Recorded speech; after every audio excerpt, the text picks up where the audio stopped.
Top of the morning or evening or night or whatever time you are, apprentices. Welcome to patch 9.3 Udyr Edition. We'll be discussing exactly how the patch impacts Udyr to better help you understand matchups, item changes, and so much more. Let's get started. Never let you go. Aatrox was never a problem for Udyr to handle due to the kit mechanics of both champions. With his first two Qs being raised, this allowed Udyr to trade hard by engaging at him with his superior base stats and Q damage in direct combat. With your E mobility, you often could dodge the third Q even if you were directly on top of him, as long as you're able to micro properly. Aatrox is losing his free stain on minions and the charge system on his E. What this means for Udyr is that mistakes made by Aatrox are far easier to punish. Once his E has been used in lane to trade, rush in and punish this misplay with a free kill for your team. Watch Aatrox for his first E in trades, and then punish it. However, remember that it is now reduced by cooldown reduction, a common path build for Aatrox. For this patch, the matchup more heavily favors Udyr, with Aatrox being weaker and easier to punish for bad trades. This is for both jungle and top lane Udyr. Akali has lost a free tool sustain after Riot finally realized that giving a champion far too many mechanics to recover with is a bad idea. With this free sustain, Red Smite and Tiger Dot damage that is dropped on Akali's are far more likely to kill on Shrouds, a big boon for Udyr, and preventing her from sustaining throughout team fights. Without her tower diving True Stealth Shroud, any Akali at your towers is a free kill. Make sure to abuse this change and punish overextended Akalis accordingly. Thank the forefathers for this change. Camille has finally been nerfed out of the jungle and being pushed back to top lane where she belongs. While Camille has never been a direct problem for Udyr to face in the jungle, the sheer dominance for ganking powers often resulted in free first bloods and a snowball effect against your team. Without this, should a Camille get in the jungle, she'll be lower health, slower scuttles, and weaker ganks by comparison. You'll want to invade, force scuttles, and counter gank the lower health Camille as often as possible to force this impact. For now, this matchup changes heavily in your favor if played correctly. However, I do not think you'll be seeing much Camille's in the jungle anymore as they transition into other more OP champions. We'll see. Wait and see. The Cassiopeia changes effectively lower her base damage in the later game, effectively making Adaptive Found purchases far more effective at nullifying her impact onto you. Should Cassiopeia get fed, she is less of a damage to Udyr now with 100 lower miasma damage at level 18 and her expandable Q losing 40 base damage. As most Cassiopeias often run rallies or phase rush, she'll still be as slippery as ever. I'll consider ganks that crush her early before she turns on, prevent her hitting her late game spikes. And when she does eventually struggle her way to there, she'll lose out on base damage, which means that without the goal to make up those differences, it'll give a bigger impact of her ability to carry. Aurelia was never a strong champion against Udyr, with the previous patch losing her shield portion making Turtle Stance a much more viable tool to use during trades. She is now even weaker than ever. This change, however, makes her a duelist of the top lane with more attack speed in her kit, as well as fighting Aurelia with stronger base stats, more spells, will be spelling for Udyr a much harder matchup. So you're definitely going to want to try to catch her with low stacks of her passive to abuse your quicker access to your base steroids. In the 1v1, especially in the early game, you still dominate her with your superior access steroids, damage, and sheer shred power. Aftershock, PTA, and Conqueror are still great runes to keep an Aurelia under control, as her previous weaknesses are still rampant for Udyr to abuse. The crit changes are a big impact to Udyr overall, changing the power scaling of ADC champions and crit spate champions such as Yasuo and Tryndamere. With the increase in burst potential for IE, access to random and omens on all the builds of Udyr is highly more valued now more than ever. Note that any ADCs who rush IE first will have stronger spikes, so pay attention to enemy ADC builds. ADCs will have weaker extended power due to the loss of some crit chance and the inability to hit 100% crit chance off of 3 items. So strong turtle shells are vital for avoiding being bursted in the mid to late game. For any of you apprentices who are crazy enough to try crit deer, consider running IE, Phantom Dancer, and the new revamped Essence Reaver. Udyr does love base AD damage, and the new Phantom Dancer is great for him in that case.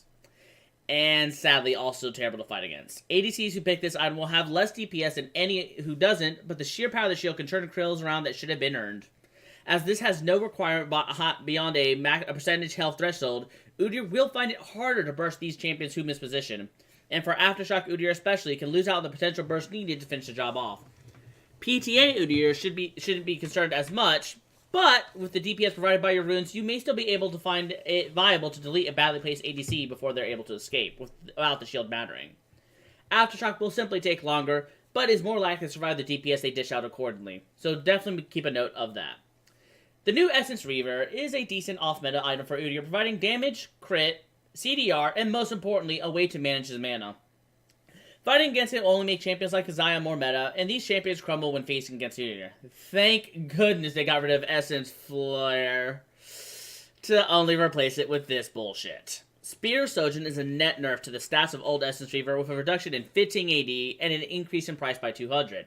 In exchange, the item has a cleaner build path for bruisers who used it and none of the wasted stats of old.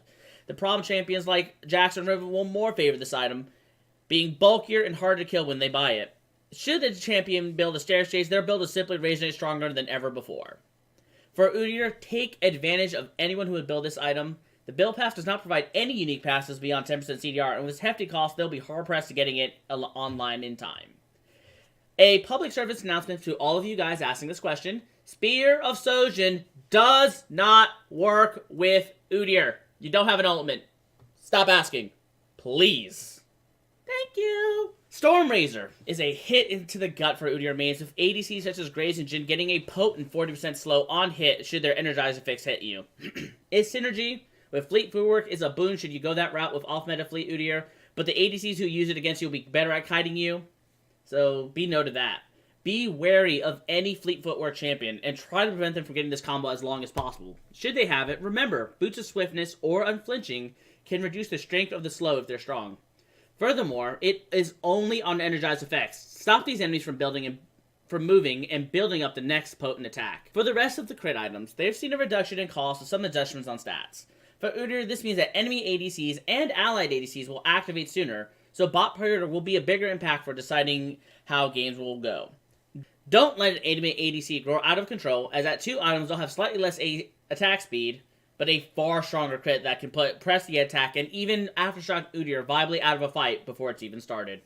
Should you be snowballing as Udyr and playing off meta, Last Whisper is a stronger off meta pickup to make your Tiger hurt far more than before.